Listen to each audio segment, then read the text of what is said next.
행복으로 인도하는 하나님의 말씀. 오늘 우리에게 주시는 하나님의 말씀은 누가복음 12장 13절부터 21절까지 말씀입니다. 무리 중에 한 사람이 이르되, 선생님, 내 형을 명하여 유산을 나와 나누게 하소서. 이 사람아, 누가 나를 너희의 재판장이나 물건 나누는 자로 세웠느냐? 하시고 그들에게 이르시되, 삼가 모든 탐심을 물리치라. 사람의 생명이 그 소유의 넉넉한 데에 있지 아니하니라.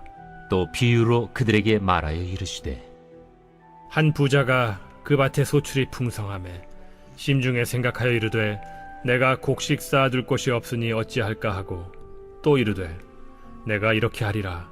내 곡간을 헐고 더 크게 짓고 내 모든 곡식과 물건을 거기 쌓아두리라. 또 내가 내 영혼에게 이르되, 영혼아, 여러 해 쓸 물건을 많이 쌓아두었으니 평안히 쉬고 먹고 마시고 즐거워하자 하리라 하되, 하나님은 이르시되, 어리석은 자여, 오늘 밤에 내 영혼을 도로 찾으리니 그러면 내 준비한 것이 누구의 것이 되겠느냐 하셨으니, 자기를 위하여 재물을 쌓아두고 하나님께 대하여 부요하지 못한 자가 이와 같으니라.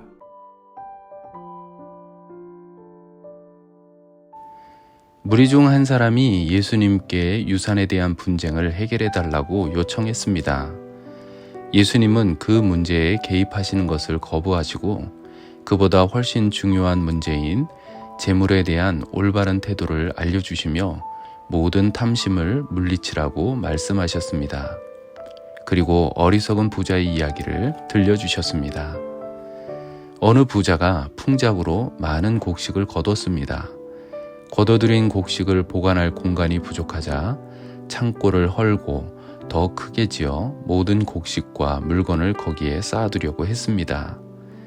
부자는 많은 곡식과 재물을 쌓아두었으니 앞으로 평안히 쉬고 먹고 마시며 즐길 계획을 세웁니다.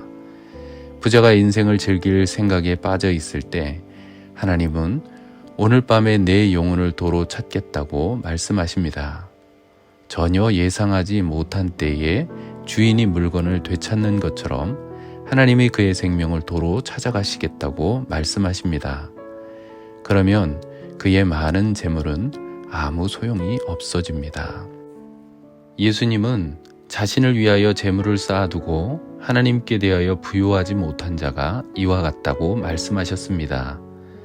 하나님께 대하여 부요하지 못하다는 말은 재물을 하나님의 뜻대로 사용하지 않는다는 의미입니다.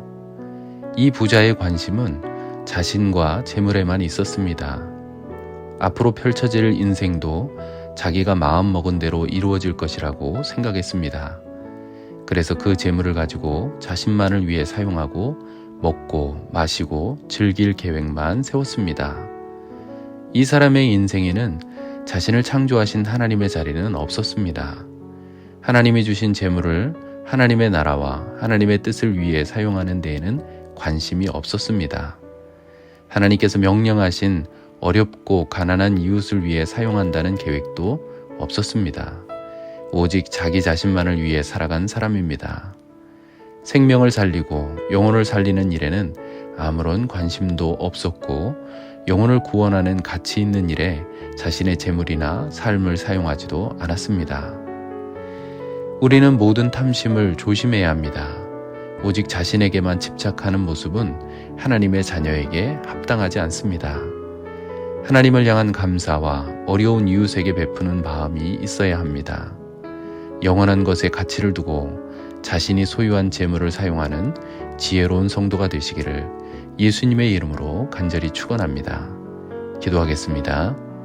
하나님, 우리에게 주신 재물을 가지고 이 땅에서 살아갈 때 탐욕의 눈이 어두워지지 않도록 진리의 빛을 비춰주시고 하나님의 영광을 위해 사용할 수 있도록 주님의 뜻을 헤아리는 지혜를 주시옵소서.